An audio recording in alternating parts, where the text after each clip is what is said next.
Hello friends, आप सबका स्वागत है आपके अपने चैनल जीके बैंक में। इस वीडियो सीरीज़ में हमने क्लास 9 की हिस्ट्री की एनसीईआरटी को स्टार्ट किया था, जो है भारत और समकालीन विश्व। इसका फर्स्ट चैप्टर यानी कि फ्रेंच रेवोल्यूशन, फ्रांसीसी क्रांति पहले ही अपलोड कर दी है मैंने, आप उस वीडियो को जाके देख सकते हैं।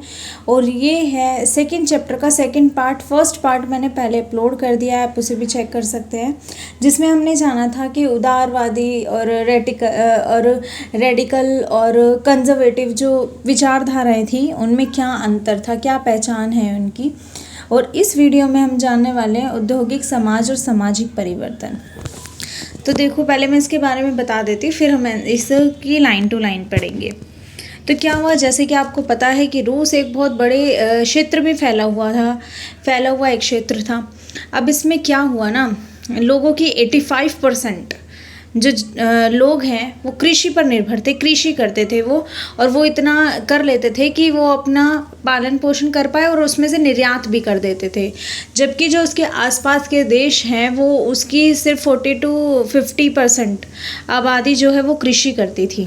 अब क्या सोचा इसके पड़ोसी देशों ने, जिसमें कौन कौन है, जैसे कि फ्रांस हो गया, जर्मनी हो गया, ऑस्ट्रेलिया हो गया, इन सब ने सोचा कि हम ना कुछ पैसे इन्वेस्ट करते हैं इस पे। तो क्या होगा, पैसे इन्वेस्ट करेंगे तो हमारा जो व्यापार है उसकी वजह से बढ़ जाएगा। किस चीज़ पे पैसे इन्वेस्ट करने की सोची इन्होंने, रेलवे लाइंस बिछवा दी। अब रेलवे से क्या हो गया, कनेक्टिविटी बढ़ गई, कनेक्टिविटी बढ़ी तो स्टील का, लोहे का और बाकी चीज़ों का भी जो उत्पादन है वो बहुत बढ़ गया। और लेकिन इससे एक नुकसान ये हुआ कि औद्योगिकरण तो हो गया, बड़ी बड़ी इंडस्ट्रीज़ लग गई। अब जो गांव में लोग रहते थे ना, वो गांव को छोड़ के शहरों की तरफ पलायन करने लग गए, और एकदम बहुत बड़ी जनसंख्या में। अब उससे क्या हुआ कि वो लोग आ तो गए शहरों में कि हम भी फैक्ट्रीज़ में काम मिल जाएगा, हमको काम करेंगे एंड ऑल। अब क्या हुआ, जब वो इधर आए ना, तो ये देखो एकदम से इतनी आबादी आएगी तो उनकी रहने की प्रॉब्लम हो गई है ना, शौचालय वगैरह होता है, खाने पीने की बहुत सारी प्रॉब्लम्स हो गई जिसका सामना लोगों ने किया। तो अब इतनी बड़ी आबादी में लोग आए हैं तो बेरोज़गारी भी बढ़ गई। तो क्या हुआ, थोड़े थोड़े पैसों पे भी लोग काम करने के लिए तैयार हो गए, क्योंकि सबको रोज़गार चाहिए था, चाहे उसमें पैसे थोड़े से मिलते हो, बहुत ज़्यादा काम करवाते हो, 15-15 घंटे काम करवाया जाता था दिन में लोगों से, फिर भी लोग काम करने के लिए तैयार थे। तो चलो पढ़ते हैं क्या है। ये राजनीतिक रुझान एक नए युग का द्योतक है। यह दौर गहन सामाजिक और आर्थिक बदलाव का था। ये ऐसा समय था जब नए शहर बस रहे थे और नए नए औद्योगिक क्षेत्र विकसित हो रहे थे। रेलवे का काफ़ी विस्तार हो चुका था और औद्योगिक क्रांति संपन्न हो चुकी थी। अब इसके साथ साथ ना एक बात और हुई, जो ये उदारवादी और रेडिकल विचारधारा वाले लोग थे ना, इनका क्या मानना था, इनका मानना था कि क्योंकि आपको भी पता ही, ये पढ़े लिखे लोग थे, तो इन्होंने सोचा कि ऐसा होना चाहिए कि जितने भी कामगार है ना, एक तो उनका स्वास्थ्य अच्छा हो, हेल्थ पे काम की जाए, दूसरा वो शिक्षित हों। अगर वो शिक्षित होंगे तो वो हमारी बातों को अच्छे से समझ पाएंगे, हमारी बातों को अच्छे से समझ पाएंगे तो उत्पादन भी बढ़ेगा। और जो होता है, जो विचार होते हैं ना, हमारे थॉट जो होते हैं, आइडियाज़ हमें तभी आते हैं जब ये जो जंग लगी हुई होती है दिमाग से, ये हटती है। तो बस यही था, और ये हटेगी कैसे, शिक्षा से।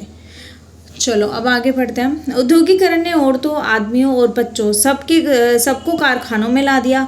काम के घंटे यानी कि पाली बहुत लंबी होती थी और मजदूरी बहुत कम, क्योंकि जो भी बिजनेसमैन है वो क्या सोचेगा, प्रॉफिट, ज़्यादा से ज़्यादा प्रॉफिट होना चाहिए, लाभ होना चाहिए। और वो लाभ क्या होगा, अब इतने सारे मजदूर आ गए, भाई मैं तो इतने रुपए दूंगा, तुम्हें करना है तो करो, नहीं तो दूसरे को भेजो, वो वाला सीन हो गया था।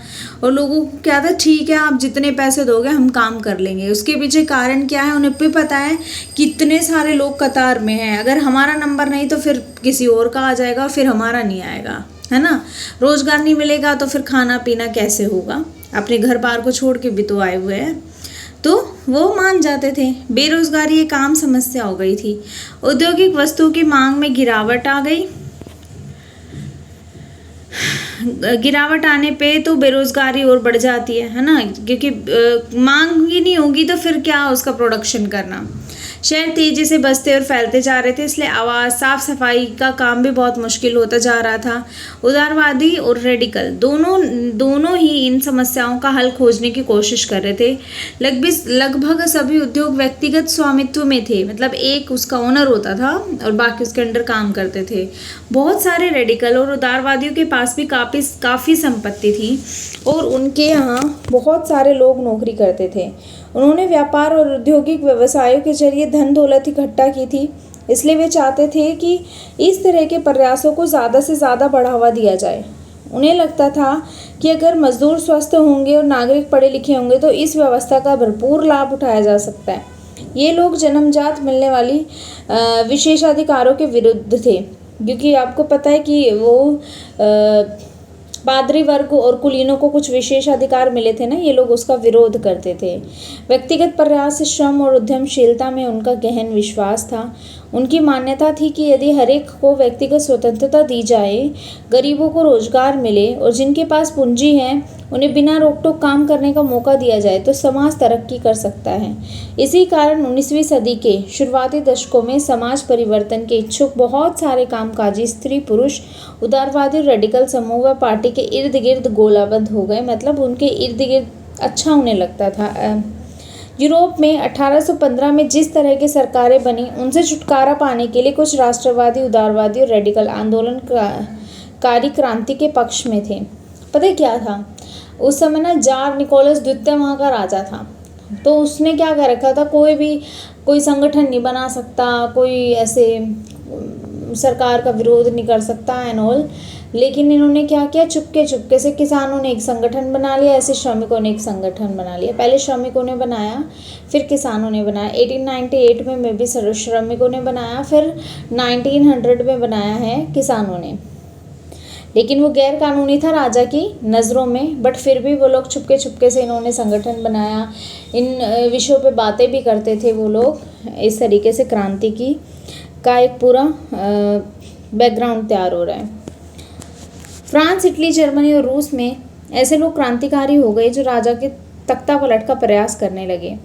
राष्ट्रवादी कार्यकर्ता क्रांति के जरिए ऐसे राष्ट्रों की स्थापना करना चाहते थे जिनमें सभी नागरिकों को समान अधिकार प्राप्त हों। 1815 के बाद इटली के राष्ट्रवादी गिसेप्पे मेज़िनी ने यही लक्ष्य प्राप्त करने के लिए अपने समर्थकों के साथ मिलकर राजा के खिलाफ साजिश रची थी। भारत सहित दुनिया भर के राष्ट्रवादी उनकी रचनाओं को पढ़ते थे। अब यूरोप में कैसे आया समाजवाद, वो देखते हैं। देखो, समाज के पुनर्गठन की संभवतः सबसे दूरगामी दृष्टि प्रदान करने वाली विचारधारा समाजवाद थी। समाजवादियों का मानना होता था कि किसी भी बिजनेस पे कोई एक ओनर नहीं होगा, लोगों को मिलकर काम करना चाहिए और मिलकर उस प्रॉफिट को बांटना चाहिए। 19वीं सदी के मध्य तक यूरोप में समाजवाद एक जाना पहचाना विचार था। उनकी तरफ बहुत सारे लोगों का ध्यान आकर्षित हो रहा था। समाजवादी निजी संपत्ति के विरोधी थे, यानी वे संपत्ति पर निजी स्वामित्व को सही नहीं मानते थे। उनका कहना था कि संपत्ति के निजी स्वामित्व की व्यवस्था ही सारी समस्याओं की जड़ है। वे ऐसा क्यों मानते थे? उनका तर्क था कि बहुत सारे लोगों के पास संपत्ति तो है जिससे वे दूसरों को रोजगार भी मिलता है, लेकिन समस्या यह है कि संपत्तिधारी व्यक्तियों को सिर्फ अपने फायदे से ही मतलब रहता है। वह उनके बारे में नहीं सोचता जो उनकी संपत्ति का उत्पादनशील बनाते हैं। इसलिए अगर संपत्ति पर किसी एक व्यक्ति की बजाय पूरे समाज का नियंत्रण हो तो साझा सामाजिक हितों पर ज़्यादा अच्छी तरह से ध्यान दिया जा सकता है। समाजवादी इस तरह के बदलाव चाहते थे और इसके लिए उन्होंने बड़े पैमाने पर अभियान भी चलाया। वही बात है कि एक ओनर नहीं होना चाहिए, संपत्ति एक के हाथ में नहीं होनी चाहिए, सबके हाथ में होनी चाहिए। समाजवादियों के पास भविष्य की एक बिल्कुल भिन्न दृष्टि है। कुछ समाजवादियों को कॉरपोरेटिव यानी कि सामूहिक उद्यम के विचार में दिलचस्पी थी। इंग्लैंड के जाने माने उद्योगपति रॉबर्ट ओवेन ने इंडियाना यानी जो अमेरिका में है एक नया समन्वय यानी कि न्यू हार्मनी के नाम से एक नए तरह के समुदाय की रचना की। कुछ समाजवादी मानते थे कि केवल व्यक्तिगत पहलकदमी से बहुत बड़े सामूहिक खेत नहीं बनाए जा सकते। वे चाहते थे कि सरकार अपनी तरफ से सामूहिक खेत को बढ़ावा दे। उदाहरण के लिए फ्रांस में लुई ब्लांक चाहते थे कि सरकार पूंजीवादी उद्यमों की जगह सामूहिक उद्यमों को बढ़ावा दे। कॉरपोरेटिव ऐसे लोगों के समूह थे जो मिलकर चीज़ बनाते थे और मुनाफे को प्रत्येक सदस्य द्वारा किए गए काम के हिसाब से आपस में बांट लेते थे। अब कार्ल मार्क्स और फ्रेडरिक एंगल्स ने इस दिशा में कई नए तर्क पेश किए। मार्क्स का विचार था कि औद्योगिक समाज पूंजीवादी समाज है। फैक्ट्रियों में लगी पूंजी पर पूंजीपतियों का स्वामित्व है और पूंजीपतियों का मुनाफा मजदूरों की मेहनत से पैदा होता है। मार्क्स का निष्कर्ष था कि जब तक निजी पूंजीपति इसी तरह मुनाफे का संचय करते जाएंगे तब तक मजदूरों की स्थिति में सुधार नहीं हो सकता। अपनी स्थिति में सुधार लाने के लिए मजदूरों को पूंजीवाद व निजी संपत्ति पर आधारित शासन को उखाड़ फेंकना होगा। मार्क्स का विश्वास था कि खुद को पूंजीवादी शोषण से मुक्त कराने के लिए मजदूरों को एक अत्यंत भिन्न किस्म का समाज बनाना होगा, जिसमें सारी संपत्ति पर पूरे समाज का यानी कि सामाजिक नियंत्रण और स्वामित्व रहेगा। उन्होंने भविष्य के इस समाज को साम्यवादी समाज का नाम दिया और मार्क्स को विश्वास था कि पूंजीपतियों के साथ होने वाले संघर्ष में जीत अंततः मजदूरों की होगी। उनकी राय में कम्युनिस्ट समाज ही भविष्य का समाज होगा। कार्ल मार्क्स क्या था, जो श्रमिक थे ना, उनका जो संगठन था, उन्होंने जो समूह बनाया हुआ था उसके फेवर में थे। उनका मानना था कि जो श्रमिकी हैं यही कुछ बदलाव करेंगे। तो कार्ल मार्क्स ने तभी कहा था ना, ये भी तो कहा था उन्होंने, सभी श्रमिकों को एक हो जाना चाहिए और मिलकर मतलब एक क्रांति करनी चाहिए। सब उनके खिलाफ जो शोषण हो रहा है उसके खिलाफ आवाज़ उठानी चाहिए, क्योंकि वही है जो बदल सकते हैं कुछ। ठीक है, इसीलिए ये सब बातें इसमें कही गई हैं।